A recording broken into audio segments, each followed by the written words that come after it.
کیا یہ معراج حضرت محمد کو نیند کی حالت میں ہوئی یا آپ صلی اللہ علیہ وسلم بیدار تھے؟ براق کیا ہے؟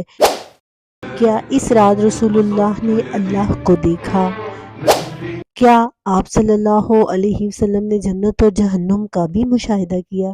اس رات کی عبادت کرنی اور دن کا روزہ رکھنا کیا احادیث سے ثابت ہے؟ اللہم صلی علی سیدنا و مولانا محمد۔ ریالٹی آف معراج النبی صلی اللہ علیہ وسلم یہ ہے کہ حضرت محمد صلی اللہ علیہ وسلم کو اللہ کے قرب کا انتہائی بلند مقام نصیب کیا گیا تھا، جس فرمانرواں کو ریپریزنٹ کرتے ہوئے محسن انسانیت صلی اللہ علیہ وسلم نے کئی برس تک طرح طرح کی ہارڈشپس، طرح طرح کے مصائب کا سامنا کرتے ہوئے بدی کی پاورز کے انگیسٹ فکری جنگ لڑتے ہوئے گزار دیے تھے۔ اس نے اپنے نمائندے کو اپنے ہاں کا ہائیسٹ اعزاز دینے کے لیے آج کی رات اپنے دربار میں طلب کیا تھا۔ کائنات اور زندگی کی جن بیسک سچائیوں کو منوانے کے لیے ایک سولجر میدان کارزار میں اتر کر چاروں طرف سے وار بے وار سہ رہا تھا، اسے یہ سعادت بخشی گئی تھی کہ ان سچائیوں کو قریب سے دیکھے۔ جس بین الاقوامی تحریک یعنی اسلام کی تحریک کے احیاء کے لیے یہ آخری دائی کوششیں کر رہا تھا، اسے یہ سعادت دی گئی تھی کہ وہ اس تحریک کے ایک بڑے مرکز یعنی بیت المقدس تک جا کر اور پھر وہاں سے ساتوں آسمانوں کی پرواز کر کے اسلام کی اس تحریک کے سابق قائدین سے ملاقات حاصل کرے، یعنی تمام پیغمبروں سے۔ سابق انبیاء کو بھی اللہ تعالیٰ نے موقع بموقع یہ شرف دیا تھا کہ وہ غیبی حقیقتوں کا مشاہدہ کرے اور اللہ کے قرب میں پہنچ کر اللہ کی خاص عنایتوں سے فیض یاب ہو۔ قرآن میں جہاں ایک طرف ابراہیم علیہ السلام کے بارے میں بتایا گیا کہ ان کو ملکوت السماوات والارض کا مشاہدہ کروایا گیا ہے، وہاں موسیٰ علیہ السلام کو طور پر بلانے کا ذکر بھی ہمیں ملتا ہے۔ اللہ تعالیٰ نے ایک نور افکن درخت کی اور سے انی انا اللہ کہہ کر ہم کلامی سے سرفراز کیا تھا، اور اسی قرب کے موقع میں اللہ تعالیٰ نے ان کو احکامات بھی تفویض کر دیے جن کو ہم 10 کمانڈمنٹ کے نام سے جانتے ہیں۔ یعنی کسی نہ کسی طرح معراج جلیل القدر انبیاء کو بھی حاصل ہوئی ہے، لیکن حضور صلی اللہ علیہ وسلم کی معراج اپنے اندر شان کمال رکھتی ہے۔ مکہ میں زندگی ختم ہونے کے بعد حضور صلی اللہ علیہ وسلم طائف پہنچے کہ شاید یہاں کوئی سچائی کی مشعل اٹھانے والا ہو، لیکن طائف والوں نے کیا جواب دیا کہ ہم تو مکہ والوں سے بھی بڑھ کر نااہل ہیں۔ ابھی حضور جواب کے اثر میں ہی تھے کہ اللہ تعالیٰ نے اپنے نبی صلی اللہ علیہ وسلم سے محبت کا حق ادا کرتے ہوئے ان کو معراج سے نوازا۔ واقعہ طائف اور ہجرت کے درمیان یہ انتہائی اہم واقعہ ہے۔ تو آئیے پہلے معراج النبی صلی اللہ علیہ وسلم کا پورا واقعہ سنتے ہیں، پھر اس کے بعد ہم کچھ نکات پر بات کریں گے۔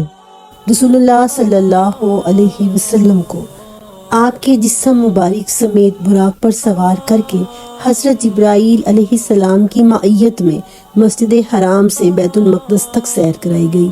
پھر آپ صلی اللہ علیہ وسلم نے وہاں نزول فرمایا اور تمام انبیاء علیہ السلام جو آپ صلی اللہ علیہ وسلم سے پہلے اس تحریک یعنی اسلام کے دائی تھے، آپ صلی اللہ علیہ وسلم نے ان کو نماز پڑھائی اور ان کی امامت کی، جس سے یہ ثابت ہوا کہ تمام انبیاء کے امام اب آپ صلی اللہ علیہ وسلم ہیں۔ وہاں پر براق کو مسجد کے دروازے کے حلقے سے باندھ دیا گیا۔ اس کے بعد اسی رات رسول اللہ صلی اللہ علیہ وسلم کو بیت المقدس سے آسمان دنیا تک لے جایا گیا براق پر سوار ہو کر۔ پہلے آسمان کا دروازہ کھٹکھٹایا، جبرائیل علیہ السلام نے دروازہ کھلوایا، آپ صلی اللہ علیہ وسلم کے لیے دروازہ کھولا گیا۔ آپ صلی اللہ علیہ وسلم نے وہاں اس تحریک کے سب سے پہلے قائد اور انسانوں کے باپ حضرت آدم علیہ السلام کو دیکھا۔ آپ نے انہیں اسلام کیا، انہوں نے آپ کو ویلکم کیا اور اسلام کا جواب دیا، آپ کی نبوت کا اقرار کیا، آپ کو مبارکباد دی۔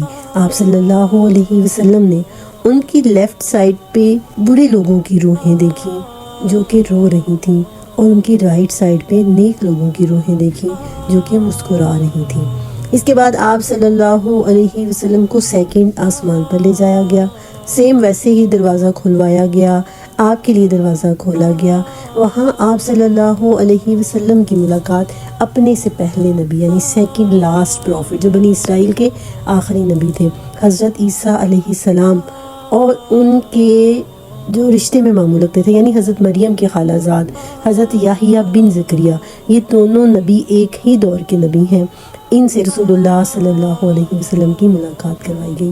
آپ صلی اللہ علیہ وسلم نے فرمایا، حضرت عیسیٰ علیہ السلام سرخ رنگت کے تھے، ایسے محسوس ہوتا تھا جیسے کسی بند کمرے یا گرم حمام سے تشریف لائے ہیں۔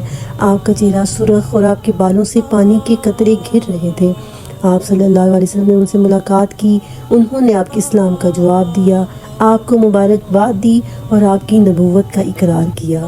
اس کے بعد آپ کو تھرڈ آسمان پر لے جایا گیا اور سیم ویسے ہی آپ کے لیے دروازہ کھلوایا گیا۔ وہاں آپ صلی اللہ علیہ وسلم کی ملاقات حضرت ابراہیم کے بیٹے اسحاق کے پوتے ایک جلیل القدر نبی حضرت یوسف علیہ السلام جو عزیز مصر تھے اور انبیاء میں ایک اعلیٰ مقام رکھتے ہیں، ان سے کروائی گئی جو انتہائی خوبصورت ہے۔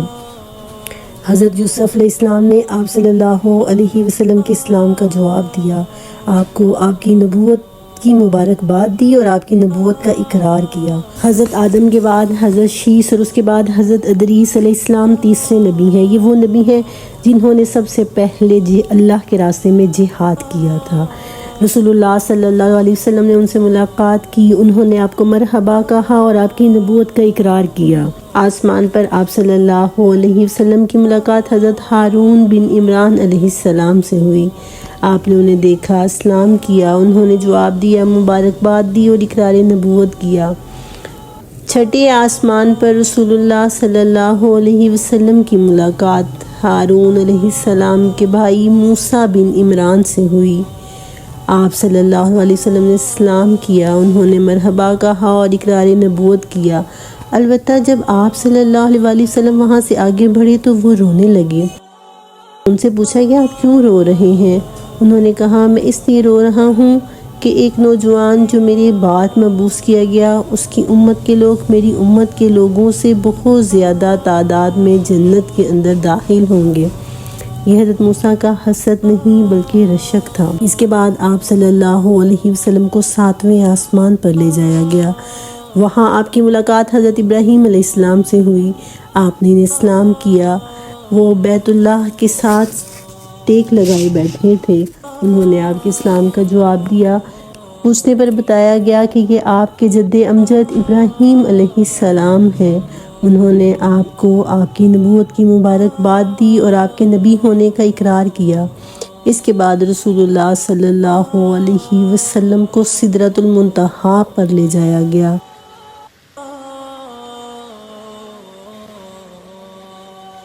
پھر آپ کے لیے بیت المعمور کو ظاہر کیا گیا۔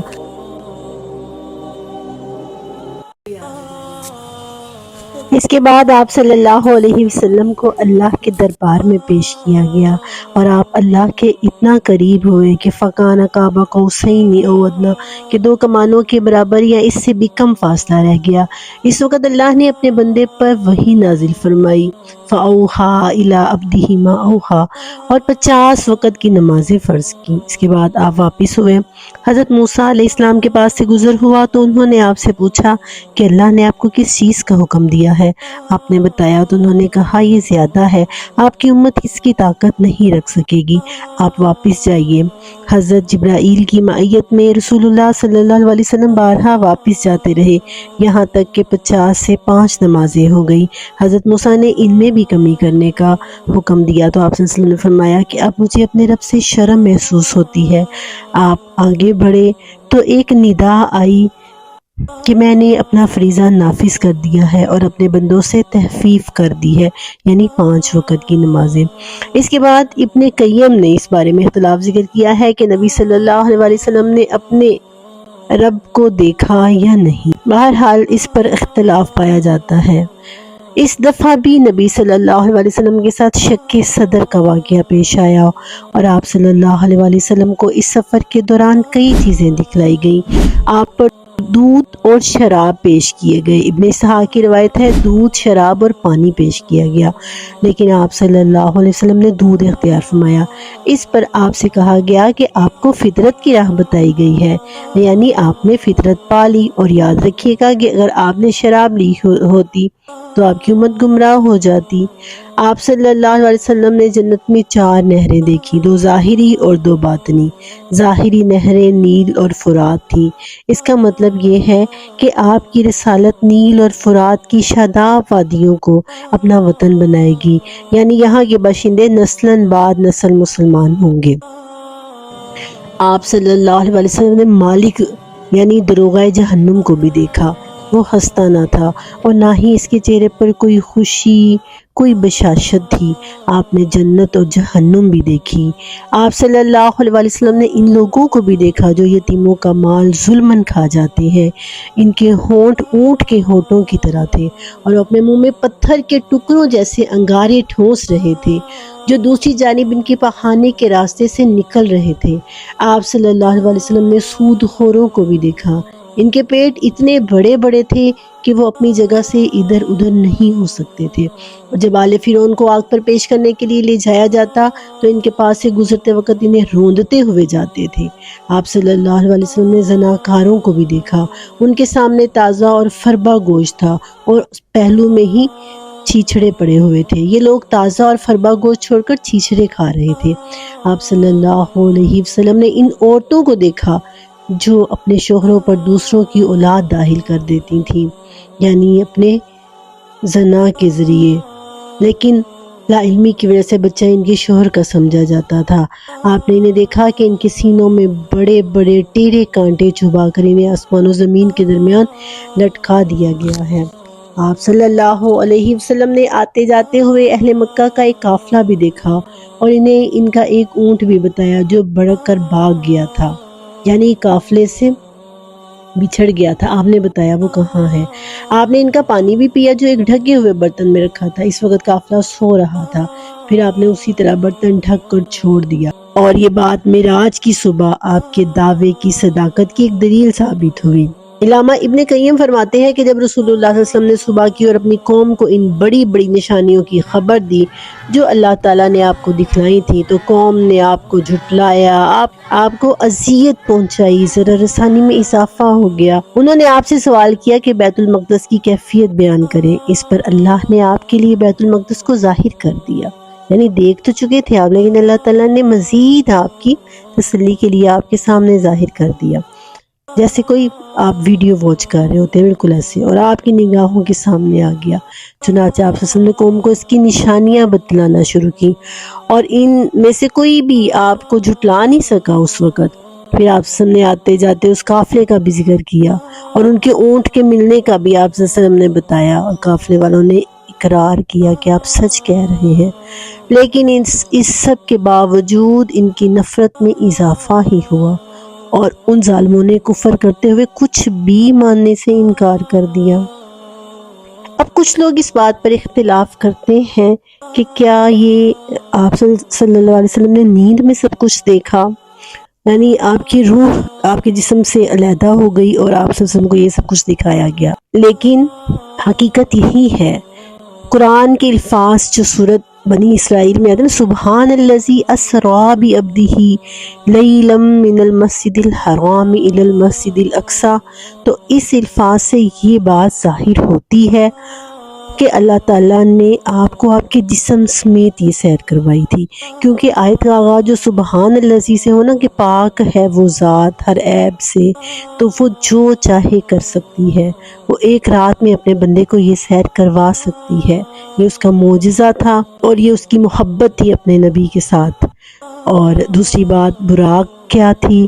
براق کہتے ہیں ایک ایسا جانور جو بجلی سے بھی زیادہ جس کی رفتار تیز تھی، دکھنے میں یہ گھوڑے جیسا نظر آتا تھا اور جسم گھوڑے کا تھا اور پروں والا انتہائی خوبصورت جانور تھا، اور نبی پاک صلی اللہ علیہ وسلم نے اللہ تعالیٰ کو دیکھا یا نہیں دیکھا، اس میں بھی اختلاف پایا جاتا ہے، لیکن اللہ زیادہ بہتر جانتا ہے۔ یہ اللہ اور اس کے حبیب کے درمیان موجود ایک راز ہے۔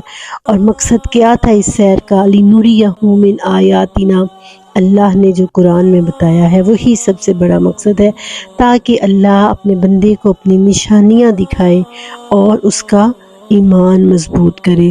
اور پھر کچھ لوگ یہ بھی سوال کرتے ہیں کہ جنت اور جہنم ابھی تو آئی ہی نہیں، مطلب یہ تو اللہ جس نے انسانوں کے اعمال کا فیصلہ کرنا ہے، بہرحال اس نے اپنے بندے کو اپنی آیات دکھانی تھی اور وہ اس نے دکھائی ہیں۔ اور جہاں تک اس رات کی عبادت اور اس کے دن کا روزہ ہے تو وہ کہیں سے بھی ثابت نہیں ہے۔ ہاں البتہ یہ کیجئے کہ ان دنوں میں کثرت سے درود شریف کا اہتمام کریں۔ درود شریف کی تو ویسے بھی اتنی برکتیں ہیں کہ ہمیں احادیث سے پتہ چلتا ہے کہ فجر کی نماز کے بعد بھی 100 دفعہ پڑھے اور شام کی نماز کے بعد بھی 100 دفعہ پڑھے۔ انشاءاللہ اللہ تعالیٰ اس سے ہمارے معاملات آسان کر دے گا اور ہمارے دلوں میں رسول اللہ صلی اللہ علیہ وسلم کی محبت میں اضافہ ہوگا۔ تو اگر ہمیں یہ عادت نہیں ہے تو اس رجب سے ہم یہ ارادہ کریں گے کہ ہم صبح و شام درود شریف پڑھنے کا اہتمام کریں گے۔ اللہ تعالیٰ ہماری کوشش کو قبول کرے اور ہمارے دلوں کو اپنے نبی کی محبت سے بھر دے۔ آمین۔ وآخر دعوانا ان الحمد للہ رب العالمین وما علینا الا البلاغ المبین۔